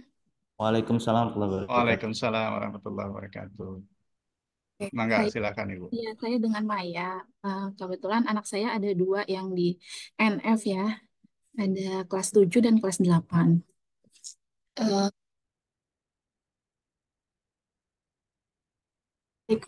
hasil potensi kemarin, mungkin saya ada beberapa pertanyaan ya, Kak. Yang pertama, tadi kan disampaikan ada mengenai gaya belajar. Nah, untuk gaya belajar ini, apakah memang di level 7 dan 8 ini tidak dilakukan atau bagaimana? Karena yang saya dapat itu hasilnya tidak ada untuk gaya belajar. Yang kedua, dari hasil eh, pengelolaan potensi kecerdasan, di sini kan hasil yang kami dapatkan itu ada yang belum tergali, sudah tergali seperti itu ya. Nah, di sini apakah ada misalnya yang sudah tergali itu di beberapa kecerdasan gitu ya, Kak. Ada verbal linguistik, logik matematik, dan lain-lainnya. Nah, contoh anak saya di sini ada 7 ya. Dari sekian ada 7 yang tertulis sudah tergali. Nah, ini apakah ada levelnya ya? Maksudnya, misalnya dari skor 1 sampai 10 yang mana sih yang lebih mendominasi misalnya seperti itu ya, untuk bisa mungkin kami gali lebih jauh lagi atau pengembangan atau seperti apa. Mungkin itu Pak yang saya tanyakan. Terima kasih. Assalamualaikum. Waalaikumsalam warahmatullahi wabarakatuh. Baik, terima kasih Bunda Aska dan Yasmin ya, benar ya? Ya, Ya. Eh, saya kalau untuk mentah dan olahannya itu belum mencermati ya seperti apa yang nanti ya tentunya kan perlu dikoordinasikan dengan teman-teman di NF yang mengolah eh, hasil tes pemetaan itu ya. Tapi yang ingin saya sampaikan di sini adalah pada saat kita atau putra-putri kita ikut tes gaya belajar, dia tidak mungkin menghasilkan eh, apa namanya keluaran yang nol atau tidak ada sama sekali. Ya, dia ketiganya pasti akan menghasilkan angka atau prosentase gitu ya, proporsi. Tinggal mana yang dominan.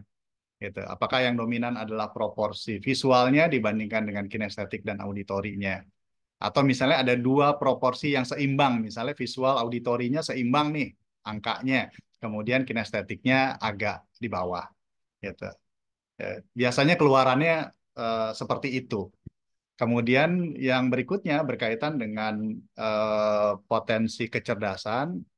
Eh, saya sepakat ya dengan Bunda Aska Yasmin tadi bahwa nanti tinggal dikoordinasikan dengan teman-teman yang ngolah hasil pemetaannya bahwa dia ditampilkan juga angka-angkanya gitu sehingga bisa ketahuan ukuran tuh apakah yang disebut sudah terbentuk atau sudah terlihat atau belum terlihat atau tidak terlihat sama sekali itu berdasarkan angka-angka yang seperti apa gitu.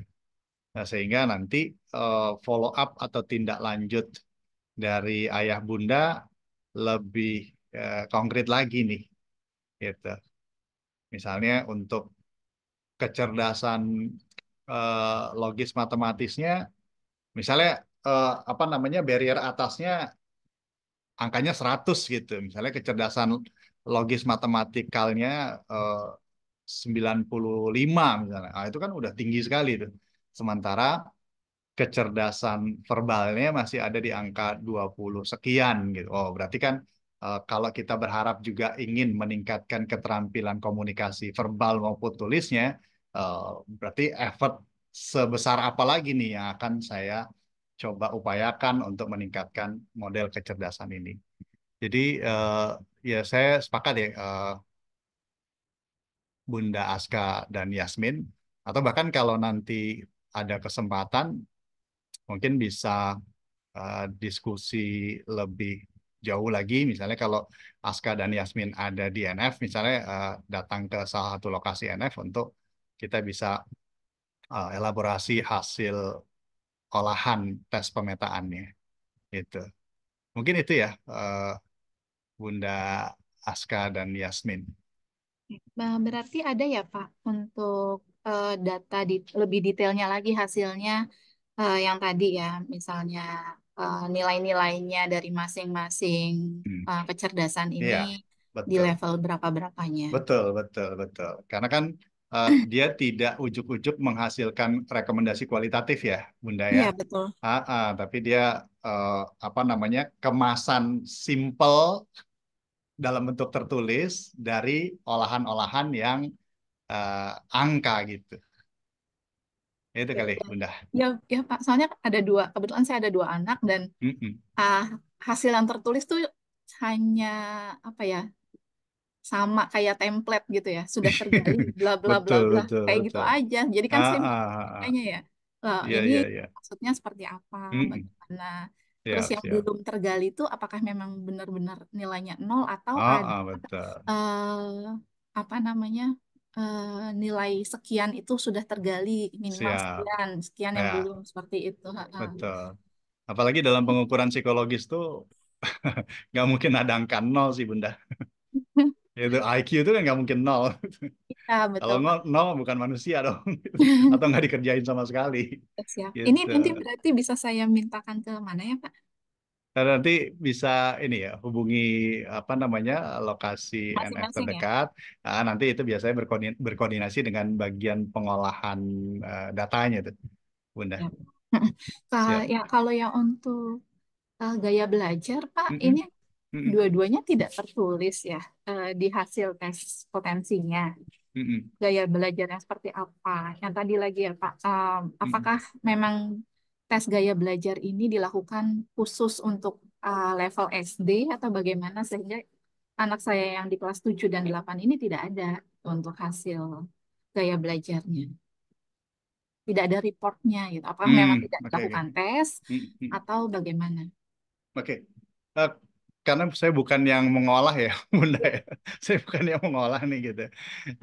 Jadi nanti kita coba ini kan dulu ya dengan teman-teman yang mengolah pemetaan ini gitu. Ya, makasih informasinya Bunda ya. Nah, Oke, baik. Ya mungkin saya izin menambahkan Kak Eka. boleh. Ya, tadi Mas Dayu. untuk tes tersebut, Bunda, memang yang saya dapatkan dari tim panitia ya, bahwa tes yang diteskan adalah tes potensi kecerdasan saja gitu ya. Lalu untuk tadi ya rinciannya memang seperti yang terlihat di hasilnya tersebut ya. Hasil tersebut adalah sebuah deskripsi saja, tapi di balik deskripsi tersebut adalah ada angka-angka yang dihasilkan dari tes yang diikuti putra-putri ayah bunda. Jadi seperti itu. Nah, untuk pertanyaan selanjutnya dari Mama Kayesa, di mana untuk lihat hasilnya, hasilnya itu bisa dilihat di emailnya langsung untuk Mama Kayesa. Jadi pas kemarin tes itu kan putra putri mengisikan email, jadi emailnya itu terhubung untuk ke jawaban atau hasilnya. Selanjutnya Kak Eka ada dari Mama Susi ya. Izin bertanya Pak Eka mengenai pola belajar di NF mungkin seperti apa gitu kali ya. Iya, pola belajar di NF ya. Kalau pola belajar ya. Bisa bisa diperjelas lagi Bunda? Ya, Pak Eka, Siap. terdengarkah suara saya, Pak Oke, Eka? kedengaran Bunda. Jelas, Oke. jelas. Alhamdulillah.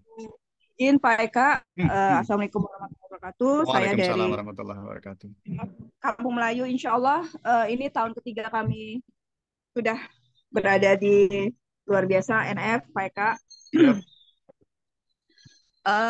Jujur Pak Eka, siap. Alhamdulillah Ananda sudah di SMP. Kami di sana dari mulai kelas 5 SD ya, Pak Eka. Yang saya tanyakan adalah mungkin saya sudah memberikan masukan juga Pak Eka kepada di mana NF anak saya berada. Saat kami di kelas 5 dan kelas 6, kami tuh membuka maaf Pak Eka, kita dulu mempunyai buku paket yang mana sangat sangat sangat membantu. Namun ketika Ananda di kelas 7, alhamdulillah kita mendapat namanya Superbook ya, Pak Eka ya. Namun ketika saya mencoba mengidentifikasi lebih banyak, tidak sama. Mungkin yang saya bilang sekarang kan kurikulum merdeka ya Pak Eka ya. Artinya gini Pak Eka, sangat tidak membantu sih jujur Pak Eka. Karena apa? Kami sangat membantu ketika mempunyai buku paket yang dari NF itu. Ketika Ananda ketinggalan ada pendalaman materi, jadi kami sebagai orang tua yang maaf, kami berdua adalah bekerja, kami bisa mengulang yang tadi si Ananda tidak ikut. Nah, ketika di SMP ini karena Superbooknya itu amat setelah saya evaluasi sangat agak berjauhan materinya dengan yang di SMP. Jadi setelah saya tanyakan ke admin juga memang tidak ada Bu untuk kita meminta print out-nya agar kami bisa print yang dari sekolah ya, aplikasi sekolah ya Pak Eka ya. Tapi ternyata dikunci, tidak bisa Bu. Itu memang sudah sistem oke. Nah, artinya gini sih Pak Eka, berkaca dari kami di SD, kok di SMP ini kami agak kesusahan ya Pak Eka, di mana kadang dilematik kami. Kalau kami ke NF, sedangkan anak kami harus mendapatkan nilai pelajaran yang kami nggak bisa ke NF. Kami mementingkan sekolah kan, tapi kalau kami ke NF kami nggak bisa. Tapi kami nggak bisa mengulang materi itu yang mana bisa bisa dilihat dengan materi di sekolah. Tapi maklumlah Pak Eka, karena anak saya tuh tipe ketika dia buka handphone, murni dia potensial belajarnya presentasinya kecil. Makanya saya kemarin ngomong ke adminin, bisa nggak ya saya sebagai orang tua mendapatkan print out-nya? Nggak bisa Bu, terkunci, walaupun saya akan print di rumah gitu. Tapi ternyata sistem IT di NF tidak bisa. Itu sih Pak Eka yang jujur amat sangat berat ya bagi kami yang kurang membantu. Tidak seperti waktu kami di kelas 5 dan kelas 6. Insya Allah hal ini sudah pernah saya sampaikan di admin Melayu dan salah satu staf di NF.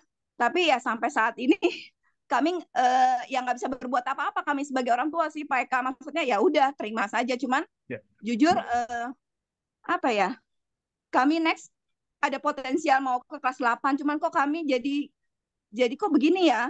Karena kan hitungan ke kelas 7 ini tinggal 3 bulan lagi Pak Eka. Jadi akhirnya kami jadi banyak konsul, dan banyak konsul belum tentu juga yang akan Ananda konsul itu beliau adanya guru konsulnya ini Bu gitu. Jadi kami ya begitulah Pak Eka, dilematik jujur.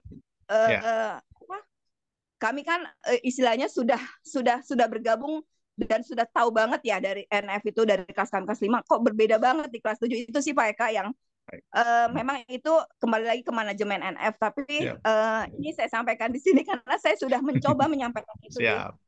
Tapi jujur solusinya kami nggak ada gitu loh. Jadi maaf ya Mbak Mas Eka, karena jujur saya terima kasih dengan NF. Anak saya mendapatkan di sekolah yang insya Allah favorit. Sangat-sangat ngebantu. Cuman ketika di kelas 7 ini jujur agak kesulitan kami mendampingi Ananda. Itu sih Pak Eka. Assalamualaikum warahmatullahi wabarakatuh. Waalaikumsalam warahmatullahi wabarakatuh. Aduh, Bu Susi Muafita. Bu Susi, justru kami yang terima kasih Ibu, karena Ibu mau terbuka ya menyampaikan apa adanya. Dan Mas Dayu, ini kan di record ya. Iya, ada Pak. recordnya ya, dan recordnya ini akan kita perdengarkan ulang bahkan ya untuk dibahas di manajemen NF.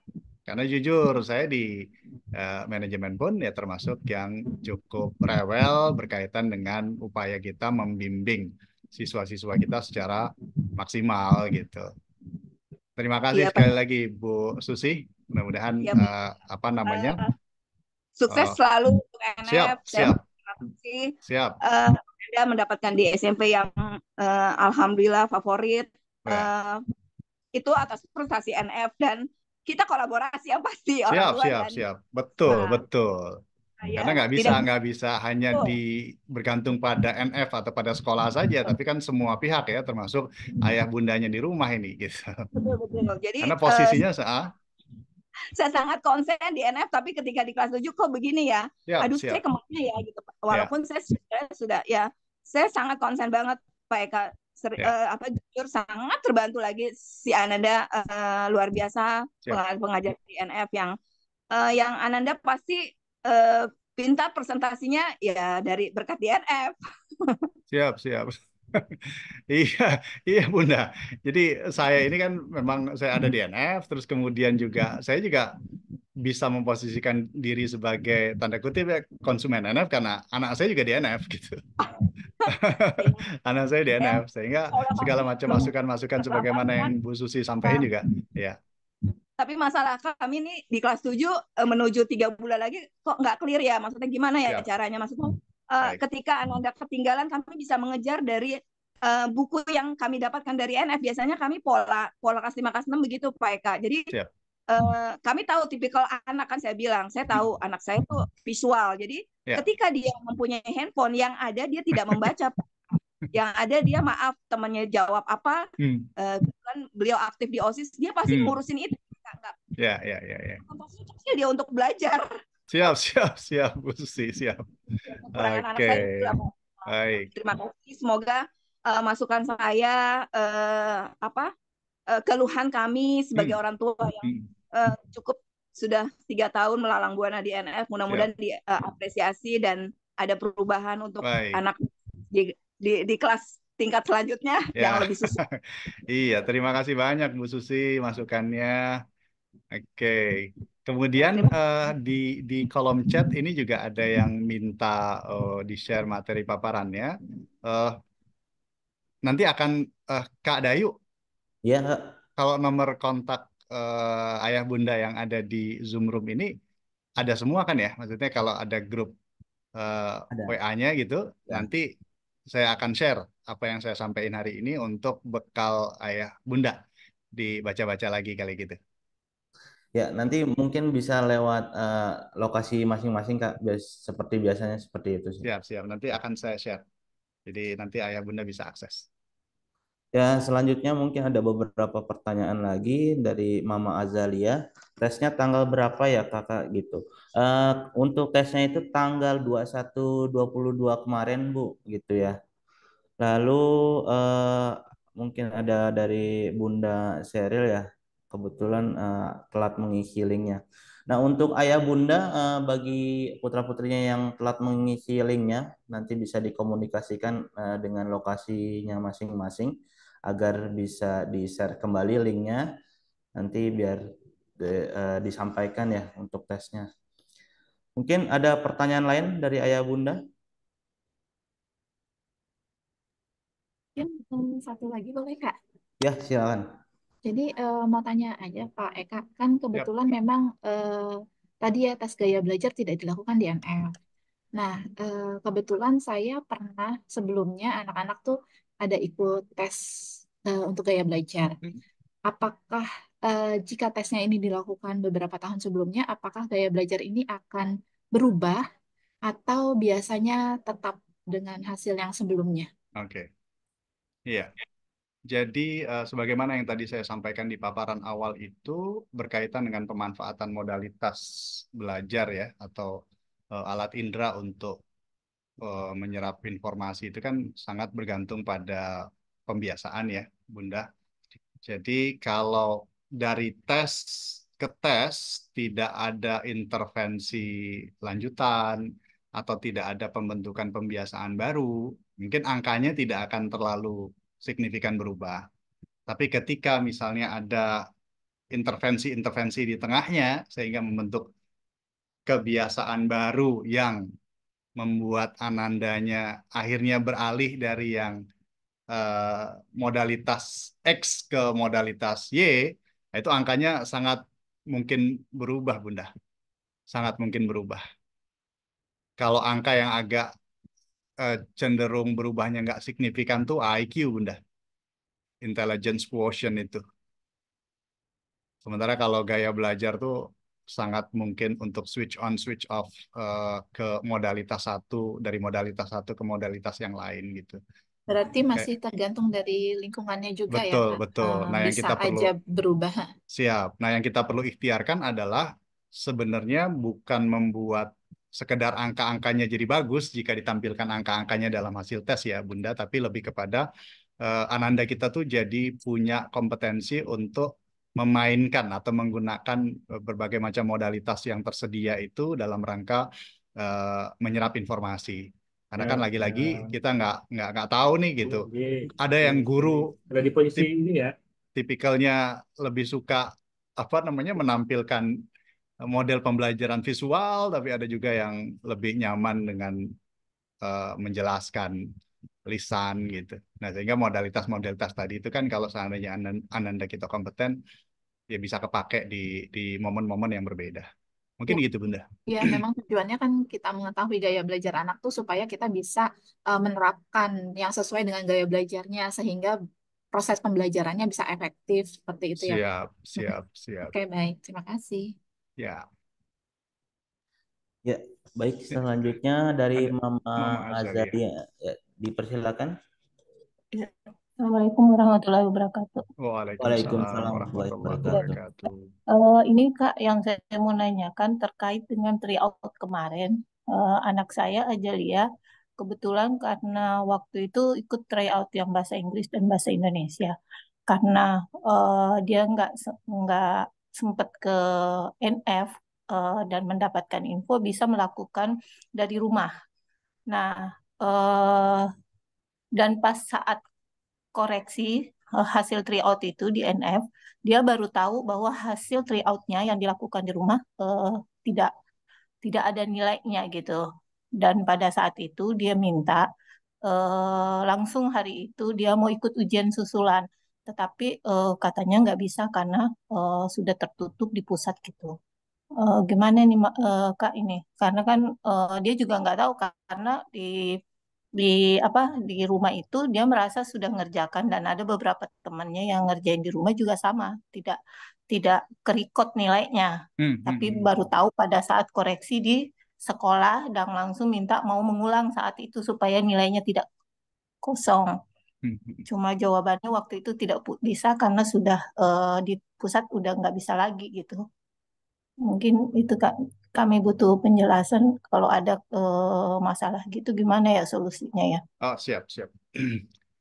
Mama Azalia, putra atau putrinya di NF mana? Di dekat SMP 30 Pak, Rawabadak. Oh, Rawabadak ya. Rawabadak. Momen tryoutnya baru-baru ini ya, Mam? Iya, yang baru-baru ini. Baru-baru ini ya. Baru bulan kemarin kali ya. Siap. Oke, kalau saya kurang paham teknisnya untuk Mama Azalia, tapi nanti kita akan coba koordinasikan ke teman-teman yang ada di lokasi itu, ya. Karena khawatir yang seperti itu sebetulnya eh, kalau kita apa namanya ya mau melakukan effort lebih bisa jadi bisa ditindaklanjuti lebih konkret sebagaimana yang diharapkan gitu. Tapi saya nggak tahu kondisi di NF Rawabadak ya, Rawabadaknya seperti apa gitu. Tapi terima kasih Mama Azalia ya karena sudah menginformasikan ke kita. Nanti kita coba koordinasikan ke eh, lokasi NF-nya NF Rawabadak ya Mama ya. Iya.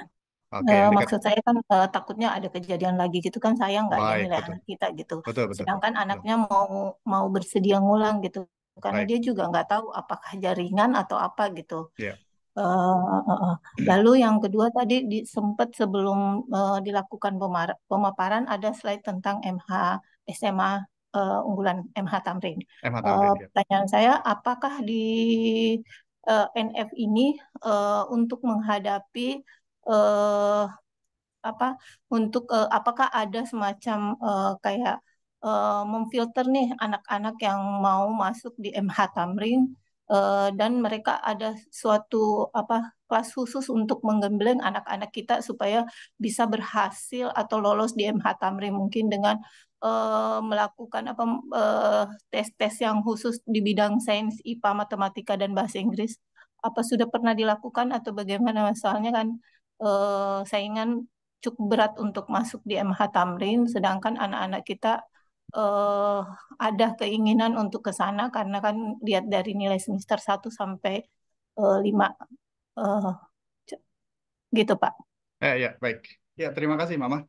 Eh, Nah, informasi begini nih penting untuk kemudian kalau selama ini ya yang saya tahu karena belum ada yang menyampaikan ketertarikannya untuk ikut dalam proses seleksi MH Tamrin ke kita, memang kita belum create program khususnya tuh. Sementara kalau kayak di NF Lampung misalnya, itu karena cukup banyak siswa-siswi yang berminat untuk masuk ke PTK atau perguruan tinggi kedinasan, itu kita create apa namanya pembinaan khusus tuh untuk persiapan mereka bisa masuk PTK kayak semacam STAN, STIS, ST, SN segala macam itu. Gitu. Tapi kalau untuk yang MH Tamrin, jujur saya dalam beberapa tahun terakhir ini paling baru pernah ngonsulin satu anak Mama dari NF Kenari. Ya kalau nggak salah SMP-nya itu SMP 216 sama satu lagi 115 gitu. Baru 2 orang gitu. Sementara dari lokasi-lokasi yang lain belum ada, belum ada. Ya Berarti paling kalau memang belum ada ya Pak iya, ya? jadi kalau yang tanda kutip eceran seperti itu tindak lanjut kita adalah kita bimbing melalui dia, kita bikin rancangan konsultasinya Bunda atau Ya, Mama ya gitu. soalnya sempat kemarin tuh sebelum pendaftaran saya sempat Betul. suruh anak saya nanyain ke NF-nya Hmm, hmm, hmm, apakah ada khusus pembahasan, tapi jawabannya belum ada gitu. hmm, hmm, Jadi hmm. mungkin di momen ini Iya, ya alangkah baiknya NF ke depannya bisa apa sudah apa kayak ditargetkan gitu, hmm, ada hmm. semacam konsultasi atau kelas khusus untuk anak-anak yang berminat di MH Iya, Tamrin. Karena mungkin maksudnya mungkin beberapa di NF itu banyak, cuma karena mungkin dari NF-nya belum langsung, mungkin dari NF-nya menunggu dari siswanya, sedangkan siswanya juga menunggu dari gurunya menginformasikan gitu. iya, Maksudnya iya, iya, alangkah baiknya kan kalau misalnya berhasil ada penggemblengan itu kan juga iya, membawa nama baik NF gitu. iya. Ya, terima kasih Mama. Karena ini kasuistik ya. Jadi kita juga pernah coba bukain kelas misalnya untuk persiapan seleksi PTK deh gitu. Tapi ternyata yang mau masuk kelasnya sedikit. Ya, tapi dengan kondisi seperti ini kan kita juga perlu perlu upayakan, karena kalaupun ada satu dua yang memang punya minat serius kan kita perlu bimbing juga ya. Apakah Iya, nanti dengan model pembimbingan yang istilah saya tailor made gitu, yang iya, disesuaikan dengan kebutuhan anak, yang berarti kan dia nggak bisa kita apa ya, kita bikin model klasikal nih gitu, tapi iya. bimbingan khusus. Ya, terima kasih udah disampaikan. Tapi sebelumnya saya mau tanya, Mama Azalia sudah pernah diukur juga IQ-nya nggak? Karena kalau MH Tamrin tuh untuk jalur prestasinya kan dia mensyaratkan IQ base juga ya. Iya, kalau kalau kemarin sih kan udah mendaftar nih Pak, Hmm, kemarin hmm, hmm, di hmm, di tanggal 19 ya, udah verifikasi juga. Secara nilai sih masuk dari masuk ya? semester 1 sampai 5. Hmm, Cuma yang saya khawatirkan dia kan jalur umum. hmm, Jalur umum untuk cewek hanya 18 dan jalur iya cowok betul. dan umum cowok 18. Hmm, Sedangkan yang sudah mendaftar kemarin tuh hampir 1.000 Pak. oh iya, Iya, itu betul yang betul betul. Siap siap.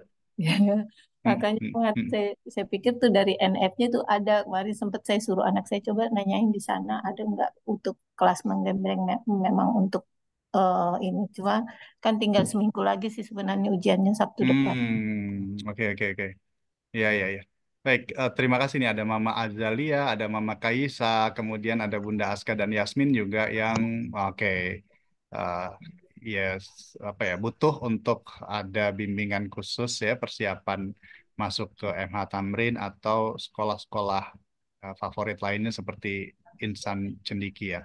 Oke, terima kasih ya, Mama dan Bunda. Ya. Nah, yang penting kan ini terrecord nih, dan record dari diskusi kita di forum ini ya tentunya akan kita tindak lanjuti, yang semoga bisa realisasi segera dalam bentuk program ya, dalam bentuk program. Oke.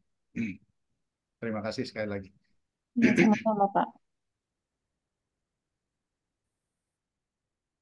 Oke, Baik, cukup. cukup ya. Mungkin Ayah Bunda cukup untuk sesi pertanyaan kali ini. Ya, semoga apa yang telah kita simak bersama di hari ini bisa menjadi bekal bagi putra-putri Ayah Bunda di rumah untuk terus meningkatkan potensi belajarnya dan bisa memahami eh, lebih baik lagi untuk gaya belajar apa yang kira-kira yang cocok dan bisa mengupgrade tadi ya yang disampaikan oleh Kak Eka. Oke, terima kasih kepada Kak Eka atas penyampaiannya materi di hari ini. Sama-sama, sama-sama, Dan Bapak. saya terima kasih juga kepada Ayah Bunda yang sudah meluangkan waktunya di hari ini Ya. mengikuti materi hari ini. Eh, Ya, Closing notes boleh ya? boleh silakan kita. Iya, sekali lagi terima kasih Ayah Bunda yang sudah berkenan meluangkan waktu untuk hadir di forum ini. Terima kasih masukan dan kritiknya gitu ya, atas apa namanya, layanan kita selama ini, karena tanpa komentar jujur sebagaimana yang disampaikan oleh Bunda dan Mama tadi, ya tentunya kita kan nggak bisa melakukan evaluasi yang komprehensif ya terkait dengan layanan dan proses bimbingan. Jadi terima kasih sekali lagi. Mungkin itu Pak, closing note saya Ya, Pak. Oke, baik. Terima kasih, Kak.